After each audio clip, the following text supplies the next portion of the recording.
My name is George Enice Lawhon, Jr. I was born in New York City, in Jamaica, Queens, at Mary Immaculate Hospital on August the 8th, 1932. In 1942, I think it was, we moved from Brooklyn, New York to Jacksonville, Florida. This is in the middle of World War II. When I got out of high school and graduated, I was forced to work very low wages at the time. I had cut wood. What else did I do? I got a job as a roofer. I worked for a roofing contractor who also painted houses. I was paid 75 cents an hour. It was 1950. And somewhere that summer, between there and August the 1st, I decided to join the service. When I was in Lawhon High School, they had a vocational program there. And so I went half a day to Lawhon High for my, I guess you'd call it academic class curriculum. And then I went half a day to vocational school in Tallahassee there. And I went half day, I took, back in my sophomore and junior years, I studied cabinet making. But I was interested in airplanes, and I decided to go change my curriculum to, I went to aircraft engine shop. I wanted to study to be an A&E mechanic. In those days it was called A&E, to now it was A&P for mechanic. And the instructor, his name was Dick Weeks, had taught primary flight back in World War II, had 5,000 single engine hours when World War II started. Took me up in an aircraft one day. It was I think it was a Piper, I forget which type it was, but I just fell in love with it. I want to learn how to fly. So he said, I'll teach you. And I said, well, I can't afford it. And he says, no, I'll give you, you rent the aircraft, which we did. I did. I paid for that, the gas. And so I learned to fly when I was like 16. And I enlisted on August the 1st. August 1st. 1950. So once I joined, I went from Panama City by train, I think it was, to Lackland Air Force Base, where I went through basic training. And my basic training over, I went to, I had tried to get into the vocation of aircraft engines, but they sent me to communications and electronics school. So up I went very close to here, Scott Air Force Base, which is over by East St. Louis, Belleville, Illinois. It's not far from here. And my studies at the at Scott Field was 36 weeks,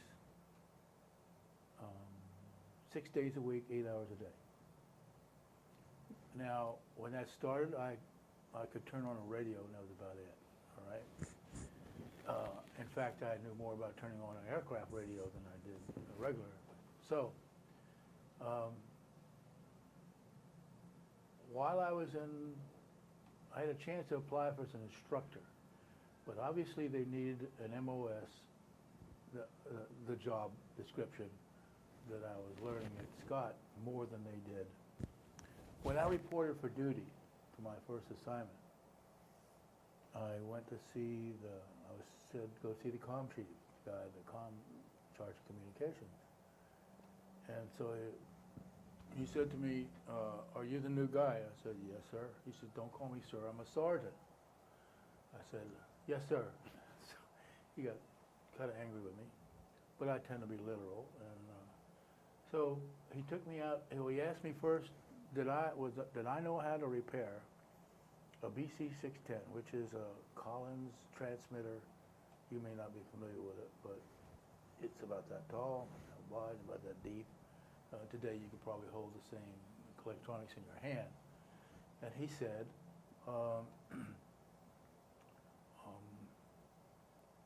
come with me. We went out to where the antenna farm was and the equipment. And in the van was the BC-610. He says, it's in there, fix it, and walked away. We landed at Kimpo, and we got out to a weapons carrier that was sitting there leaving for us, and there was no one in Seoul. There was not a living human being in Seoul, anywhere. I'll never forget that. We're driving around this, evidently, large population in this town. I'd never been there before. And it was, I have a term for it, but it's a little gross. It was a mind fucker. You just couldn't, you could smell the people there. But you couldn't see anybody there. There wasn't anyone there. All evacuated? Let me put it this way. I didn't, shortly after that, there were some people found, old people and young people, in a rice paddy. They were all dead, band-aided, shot, whatever. I didn't see that, but I saw a picture of it. I remember Iriwa, and I remember this is Kogyu, right? And even that might be Japanese, and I'm not sure, see? So,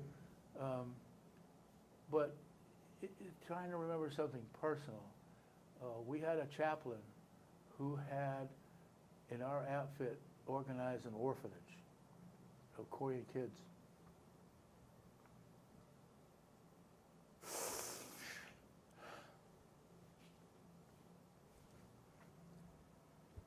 Anyway,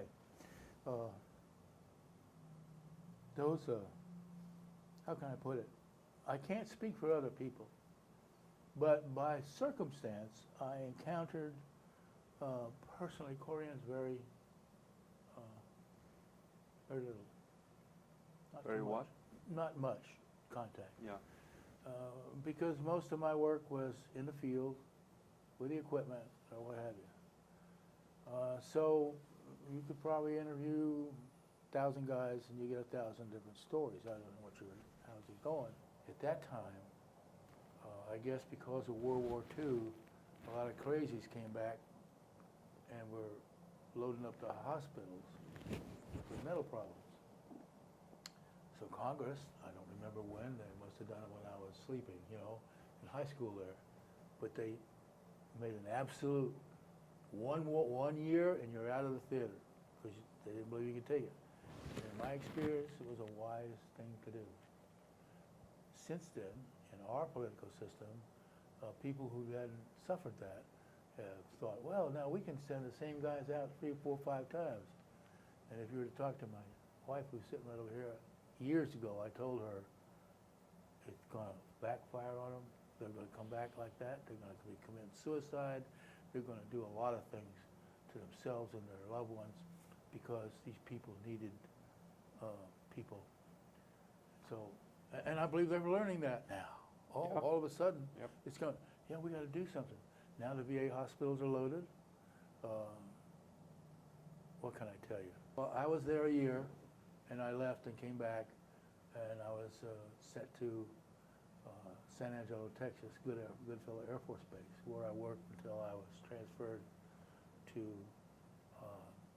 Florida, to Patrick Air Force Base, where I worked until I got discharged. When was that? I was discharged on July the 31st, 1954. 1954. So overall, what is the impact of your service during the Korean War upon your life, rest of your life after you come back? How did you describe it? What was the impact of the war to you in your life back in the United States?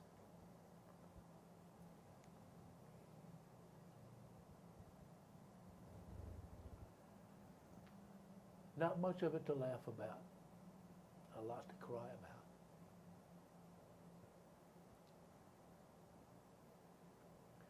And I can only tell you that as a human being. I'm not speaking as an airman. I think I did my duty. I think I did it very well. Whether it was studying to be a communications technician or working as one, for being a serviceman. Tell you the truth, if there was anything I did in Korea that I'd be ashamed about, I wouldn't tell you. But I can almost assure you that there wasn't anything I'd be ashamed about. Pretty late in life, I'm 80 now, but pretty late in life, I started collecting all the writings that I've through the years, and I've written several books. And what it is, it's kind of like sweeping up the stuff that you've written about, and you know, the book I told you about, the Citizen's Manual for Amending the U.S. Constitution, came from an essay I had to write in American government class. I didn't start college until I was 33. And a professor asked us one day in American government class to do an essay on one of the branches of our government. I chose Congress, and I chose the amendment, which is a pretty rare function for that Congress. There's only been 27 to date. And when I got an A on that, which is unusual. I usually got more than B's and A minuses, but the first A I got. And he told me at that time, you can make a master's out of this, certainly, maybe even work in a PhD program. I said, well, I'm not interested in that, and I wasn't. But one day, driving across the country back from Florida to California, and talking to my dog. It was in an RV we owned at the time. And I'm sorry, I was in an RV at the time with my dog. I had this conversation with him. I said, you know, I want to write a book. And I remembered that essay. So the book started with that. I'll give you a copy. I'll send you a copy of it, and you can decide for yourself. What it's meant to be is a source material book for students in high school civics, American government in college, or law students. It's meant to be a source material for them studying politics and government. It wouldn't be of much use in Korea, I don't think, but at least it would give you a pattern. And I recommend some amendments in the book that, you know, when I watch the Olympics that were there, and I tell people that what you're seeing is a lot different than when I was there, that many years ago. And you hear that the people in North Korea, which are kin to the ones in South Korea, as far as I hear, families in both ends, like I have family all over this country. And I'm sure it's the same in Korea. So there is some of the family, if you want to call it one family, starving to death. Yeah. And the other not. So that's what I mean when it's to weep. It's, of course, you're in the middle of it personally. You're involved. I could ask you that question. But right now, it appears that, well, I don't know what it appears. The new leader up there might be a little more, how can I put it, ready to soften up on the people. You know, I would think that, I don't even know if they'd shoot him if he tried to do it, you know, but to say, why don't we have a meeting between the two and try to get some, you know, feedback about industrial development and how to feed people. But that's, you know, I feel about, I just don't know how to feel about that. How long have you been serving as a national director of the Korean War Veteran Association? I think it was 2008 when I ran for director and got elected, and I ran again last year. So till 2014, June the 25th or whatever it is, I'll be director. And you know the average age of Korean War veterans is about 82, and so what do you think is the most important topic for this association, Korean War veterans? What are the most important things that you think this association has to really press on? Well, you heard today that I've written an item where we can try to get the House of Representatives to move on there's a bill called H.R. 5903, which the representative from Texas Sam Johnson, who Mhm. flew fighter aircraft over the country, has got that bill written in to change. Somewhere along the line, nobody connected the fact that their service veterans, what they call service veterans, are not war veterans. Well, I don't know how many people have died over there since the armistice, but it's more than a few. And they're just as dead as the guy that died on June 1950. And their parents had suffered just as much a loss. So, to me, this organization, by the very fact of as people die off, pretty soon there won't be any. We won't be able to accept charity because of that damn IRS write-up. Well, IRS can do whatever, but however they've arranged that. If I had to say one of the most important things, that's it. That's it. But it's until you got it.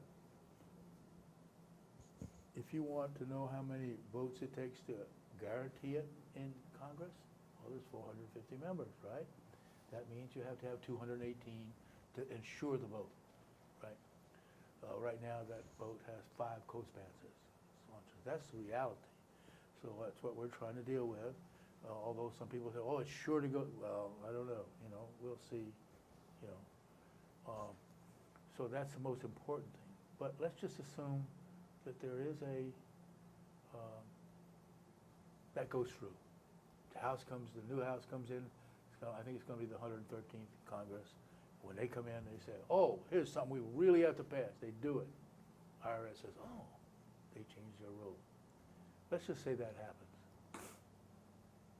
Then the President Ferris is correct. We need more members.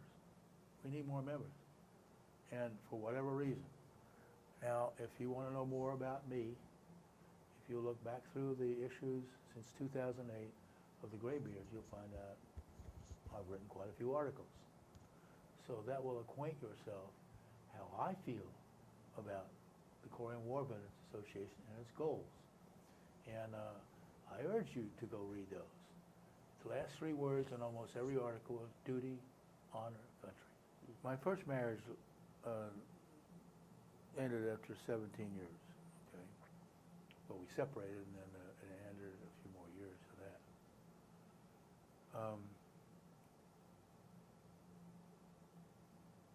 My first wife and I separated in '69, so that meant that my first child was my oldest child at that time was about 20.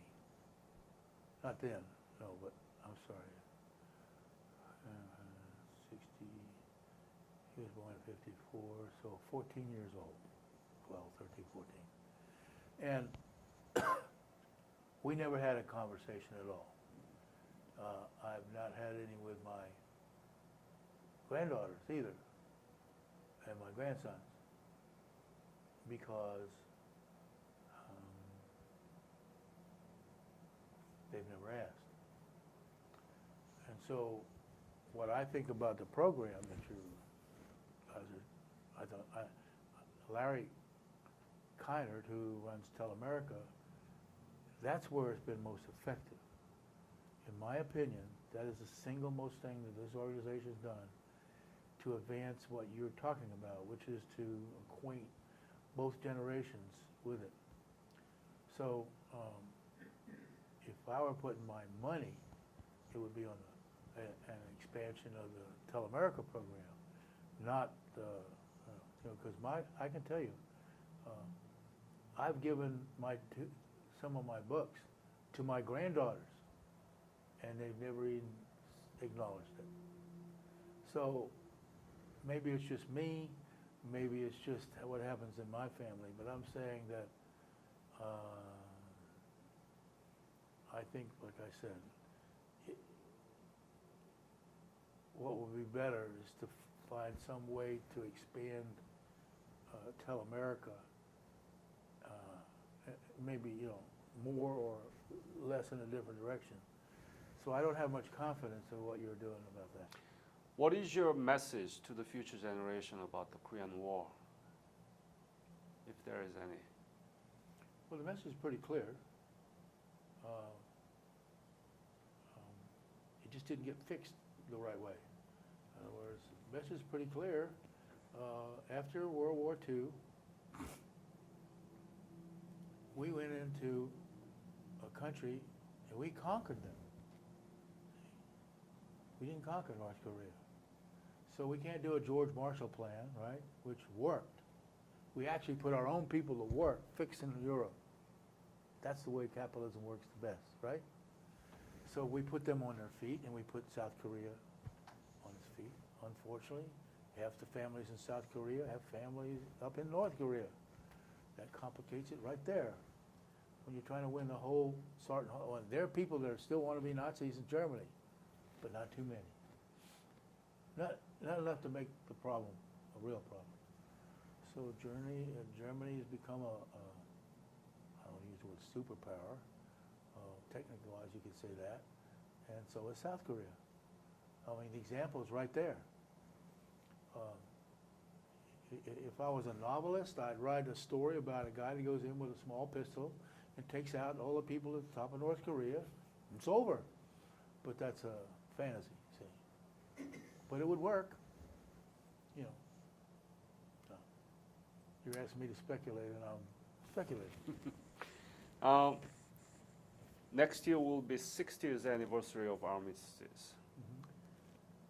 And this is the war lasted 60 years after an official ceasefire in 1953. Yes, because as far as I'm concerned, we're still at war. Yeah, technically at war.